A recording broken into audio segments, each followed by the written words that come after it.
온실 효과에 대해서 알아보도록 하겠습니다. 자, 온실 효과라고 하는 것은요, 따뜻한 방에 효과가 일어난다는 거예요. 그래서 지구에 따뜻한 그런 방처럼 이렇게 대기가 도와준다라고 하는 것을 알고 계시면 될 것 같아요.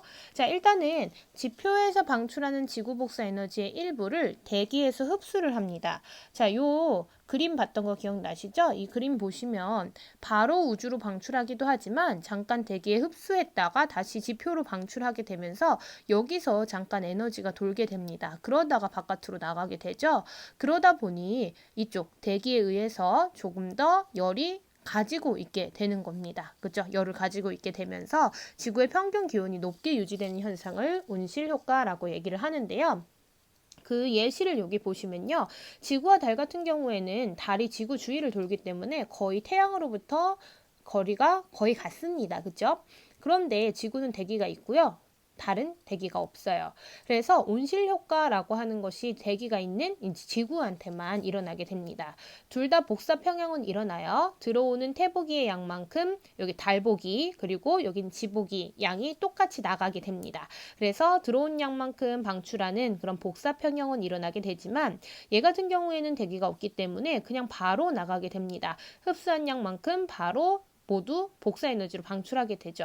그런데 여기 그림을 보시면요. 대기가 있으면요. 들어오는 양만큼 나가긴 하지만 중간에 이렇게 흡수했다가 우주와 지표로 다시 방출하게 되는 그런 모습을 보여요. 그래서 평균 온도가 얘는 약 15도 정도, 그리고 얘는 평균 온도가 마이너스 18도 정도, 굉장히 많이 차이 나는 거죠. 그렇죠? 그래서 여기에만 이제 생물이 살 수 있다라고 하는 게 특징이 됩니다. 만약에 지구에도 대기가 없었다면 달처럼 마이너스 18도 정도로 유지가 됐겠죠. 그렇죠? 이런 것들을 이제 온실 효과라고 얘기를 하는데요. 온실 효과는 지구에 굉장한 도움을 주었습니다. 그렇죠? 그래서 생물체가 살아갈 수 있는 그런 온도를 제공을 해줬다라고 하는 것이 특징인데요. 그러니까 좋은 거죠, 사실. 근데 이게 너무 과하게 일어나는 경우에는 어떤 현상이 일어났냐면 지구 온난화 현상이 일어나게 됩니다.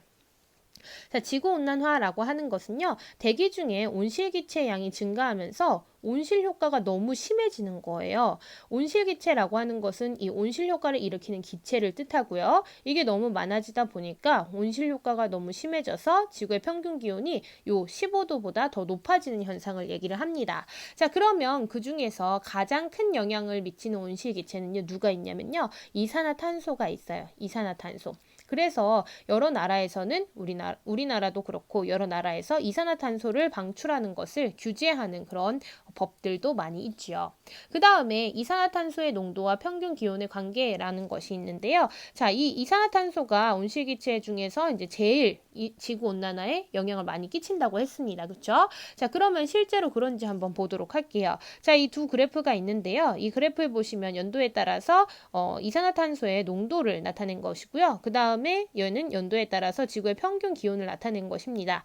이산화탄소의 농도가 쭉 늘어나다 보니까 얘도 마찬가지로 기온도 늘어나는 것을 볼 수 있죠. 두 개의 경향성이 거의 비슷하다는 것입니다. 그래서 대기 중에 이산화탄소의 농도가 증가하는 거에 따라서 평균 기온이 대체적으로 상승한다. 그래서 둘이 비례 관계에 있다라고 보는 거고요.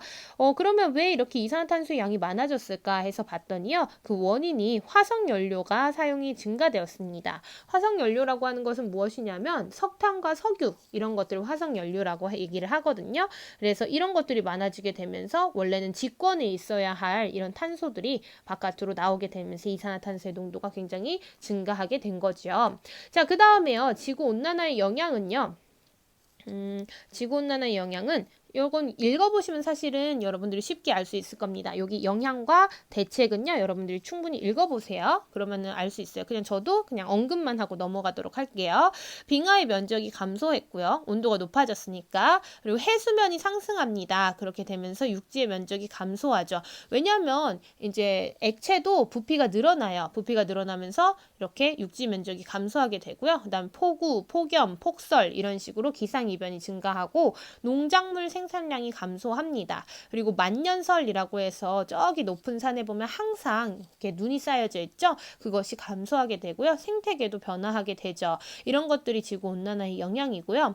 그러면 이걸 막기 위해서 어떤 대책을 사용할 것이냐. 이게 여기 대책이 있습니다. 자, 그러면 아까 전에 온실기체가 너무 많아지면 지구온난화가 심해진다고 얘기를 했었잖아요. 그렇기 때문에 그 온실기체를 줄여야 되는데 그 중에서 요 이산화탄소의 농도를 줄이기 위해서 화석연료를 줄입니다. 그래서 화석연료의 사용을 줄여서 온실기체 배출량을 줄인다라고 하는 게 대책이 되겠고요. 그리고 이산화탄소를 이제 흡수하게 하기 위해서 나무를 심어줍니다. 광합성의 재료가 이산화탄소였죠. 그래서 나무를 심고 숲을 늘린다라고 하는 게 대책이 또 되겠고요.